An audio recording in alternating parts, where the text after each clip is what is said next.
Hello good morning everyone. Welcome to Saurabh sir classes. मैं हूं चीनू ठाकुर और आज डिस्कस कर रही हूं मैं बैटल ऑफ तालीकोटा। बहुत इंपॉर्टेंट टॉपिक्स मैं आपके साथ रोज शेयर कर रही हूं। अलग अलग सब्जेक्ट पे हम लोग कुछ कुछ चुनिंदा क्वेश्चंस लेकर आ रहे हैं ताकि आप लोग अपने एग्जाम के लिए प्रिपेयर कर सकें, क्योंकि बहुत सारे एग्जामिनेशन आपके दिसंबर के बाद एकदम लाइन अप है। ठीक है, तो चलिए स्टार्ट करते हैं। विजयनगर एम्पायर का एक बहुत इंपॉर्टेंट है इवेंट, बैटल ऑफ तालीकोटा, युद्ध है। ठीक है, इसके बाद विजयनगर का डाउनफॉल शुरू हो जाता है, पतन हो जाता है। तो बहुत इंपॉर्टेंट है। चलिए फटाफट से डिस्कस करते हैं बैटल ऑफ तालीकोटा के साथ साथ कुछ और इंपॉर्टेंट क्वेश्चन जो कि विजयनगर एम्पायर के साथ ही जुड़े हुए हैं। जल्दी जल्दी करेंगे।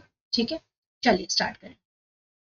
ये बैटल हमारे इतिहास में एक बहुत ही बड़ा धब्बा भी माना गया है, क्योंकि इस बैटल के बारे में बहुत सारे ऐसी घटनाएं हुई जो कि बहुत सारी इंपॉर्टेंट इंफॉर्मेशन रखती है।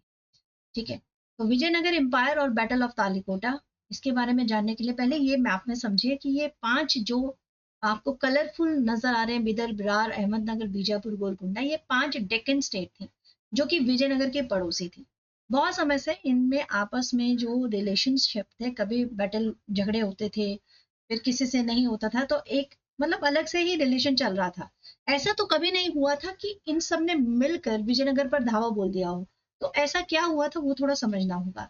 बैटल ऑफ तालिकोटा, राक्षसी टंगड़ी और बाणीहाटी, तीनों ही नाम इसी बैटल के हैं। तो आप लोग याद रखिएगा, अगर आपसे राक्षसी टंगड़ी भी बोला जाए तो बैटल ऑफ तालिकोटा के बारे में ही पूछा जा रहा। बाणीहाटी का युद्ध भी यही कहलाता है। तो विजयनगर साम्राज्य जो है वो चल रहा है 5 डिनेस्टी के साथ स्टार्ट होता है। जो सबसे पहले संगम डिनेस्टी, जबकि फाउंडेशन हुआ है हरिहर एक और बुक्का राय एक प्रथम के द्वारा। ठीक है, जब उन्होंने इस्लामिक इन्वेजन को रोककर इस डिनेस्टी की नींव डाली, इस एम्पायर की नींव डाली थी। ठीक है, संगम डिनेस्टी, उसके बाद सल्लुक डिनेस्टी आएंगी। उसके बाद आते हैं तुलुव डिनेस्टी। तुलुव डिनेस्टी वो डिनेस्टी है जहां पर कृष्ण देवा राय का जन्म होता है, जो कि बहुत प्रतापी राजा थे। और ये वो किंग का नाम है जिसमें बार बार से क्वेश्चन भी आते हैं। आपके एग्जामिनेशन व्यू से भी कृष्ण देवा राय के बारे में आपको जानना बहुत आवश्यक हो जाता है। उनके बाद आएंगे अरिवेदु डिनेस्टी। अरिवेदु डिनेस्टी है जो कि बैटल ऑफ तालिकोटा को फिर से रिबिल्ड करने की कोशिश करेगा। बैटल ऑफ तालिकोटा के बाद फिर से एम्पायर को रिबिल्ड करने की कोशिश किया जाएगा, और उसके बाद पोस्ट अरिवेदो पीरियड आएगा, जबकि पूरा जो एम्पायर है वो टुकड़ों टुकड़ों में विभक्त हो चुका होगा। ठीक है, तो ये 5 इंपॉर्टेंट डिनेस्टी है। संगम डिनेस्टी का फाउंडेशन हरिहर वन ने और बुका राय वन ने किया था। ठीक है, और टेरिटोरियल एक्सपेंशन हुआ था इसका, समझने की बात है। और देवराय टू भी बहुत इंपॉर्टेंट राजा हैं, तो उनके बारे में भी क्वेश्चन जरूर आता है, तो वो भी आप जरूर पढ़ लीजिएगा। उसके बाद नेक्स्ट कृष्णा देवा राय हैं, जो कि पिनेकल ऑफ पावर कहा गया है, क्योंकि बहुत सारी चीजें इनके नाम के साथ जुड़ी हुई है। सबसे पहले इन्होंने बहमनी सल्तनत को डिफीट करके गजपति किंगडम जो है उनसे भी जीत हासिल की थी।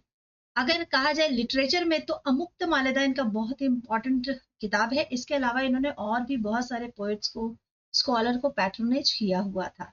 ठीक है, इनके बारे में और जानकारी हासिल करने के लिए लिटरेचर में अगर आप देखें तो इन्होंने तेलुगु, कन्नड़, तमिल और संस्कृत के काफी वर्क्स को आगे प्रोग्रेस करवाया। और इनको सपोर्ट करने के लिए एक पोएट हैं जैसे अलसनी पेदाना, जिन्हें आंध्र कविता पितामह कहा जाता है। और इन्हें कृष्णदेवराय को आंध्र भोज भी कहा गया है। ठीक है, इनकी लिखी हुई किताब का नाम है अमुक्त मालेदा। क्वेश्चन आता है कि अमुक्त मालेदा बुक किसने लिखी है और कौन सी भाषा में है, तो तेलुगु लैंग्वेज में है। ठीक है, आर्किटेक्चर की बात की जाए तो राया गोपुरम स्टाइल जो है इनके टाइम पीरियड में ही इंट्रोड्यूस किया गया है। और सबसे इम्पोर्टेंट जो हम्पी, जिसके आज भी हम लोग का वहां पर आर्किटेक्ट देखते हैं, ऐसी कंस्ट्रक्शन है जहां पर कोई भी सीमेंट नहीं है, पत्थर आपस में किस तरह से जुड़कर वो कंस्ट्रक्शन हुआ है, जानना बहुत ही ज्यादा मतलब इंटरेस्टिंग भी है, बट बहुत ही मुश्किल भी है कि कैसे ये सारी चीजें इतनी ज्यादा डाउनफॉल कैसे हो गया होगा, इतनी खूबसूरत जगह कैसे खत्म हो गई। ठीक है, अच्छा, इसके अलावा कुछ इंपॉर्टेंट टेम्पल हैं जिनके बारे में क्वेश्चन आता है, जैसे विठल टेम्पल, हजारा राम टेम्पल जो कि हम्पी में है। ठीक है, उन पर कार्विंग की गई है और द्रविड़ स्टाइल का ही पूरा काम उन पे मिलेगा।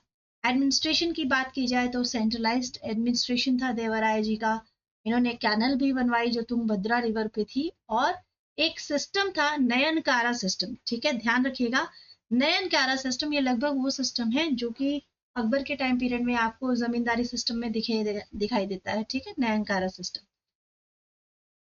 नेक्स्ट अब बात करते हैं बैटल ऑफ तालीकोटा की। तो जैसा कि मैंने आपको मैप में दिखाया था, टेरिटरीज को लेके डिस्प्यूट्स बढ़ते जा रहे थे। एक्चुअल में क्या था कि जो मेन उस समय राजा थे, ठीक है, इस टाइम पे जो राजा थे सदाशिव राय, वो उस समय शासक हैं, साम्राज्य के शासक हैं, लेकिन एक्चुअल में पावर उनके हाथ में थी ही नहीं। क्योंकि वास्तविक जो शक्ति थी, जो रियल पावर थी, वो तो उनके जो मंत्री थे राम राय, उनके हाथों में थी। इन्होंने स्टार्टिंग में क्या किया कि जो डेक्कन के जितने भी ये अलग अलग राज्य हैं, इन्हें आपस में उन्होंने उलझाने की कोशिश की। पॉलिटिकल कुछ इस तरह से इन्फ्लुएंस किया कि आराम से इन्हें कंट्रोल में लाया जाए। लेकिन हुआ क्या कि ये जो पांचों स्टेट्स थे, डेक्कन के जो स्टेट्स थे, इन्होंने आपस में ही मित्रता कर ली और एक अलायंस बनाया, एक गठजोड़ बनाया और मिलकर विजयनगर साम्राज्य को हरा दिया, ठीक है। बहुत सारी ऐसी चीजें भी थी जिसको हम कह सकते हैं कि एरर है रामाराय जी का, कि उन्होंने अपने कमांडर्स पे थोड़ा ज्यादा ही भरोसा दिखाया। तो बहुत सारे कारण हैं, लेकिन अभी फिलहाल हमें ये देखना है कि मेन रीजन क्या बना। आफ्टर मैथ क्या होता है कि रामराय जो है पकड़े जाते हैं, एग्जीक्यूट कर दिए जाते हैं, कैपिटल को बुरी तरीके से डिस्ट्रक्ट किया जाता है, हम्पी को लूटा जाता है और बहुत ज्यादा राक्षसी तंगड़ी इसलिए भी कहा गया है ना कि राक्षसों की तरह लूटपाट की जाती है, ठीक है। अंपायर जो है उसके बाद बहुत वीक सक्सेसर के पास रह जाता है और इस तरह से पूरी तरह विजयनगर एम्पायर डूब जाता है। तो बैटल ऑफ तालीकोटा के बारे में आपने पढ़ लिया है, इंपॉर्टेंट टॉपिक है, मिस मत करना। नेक्स्ट मैं आपके साथ आऊंगी एक नया टॉपिक लेकर।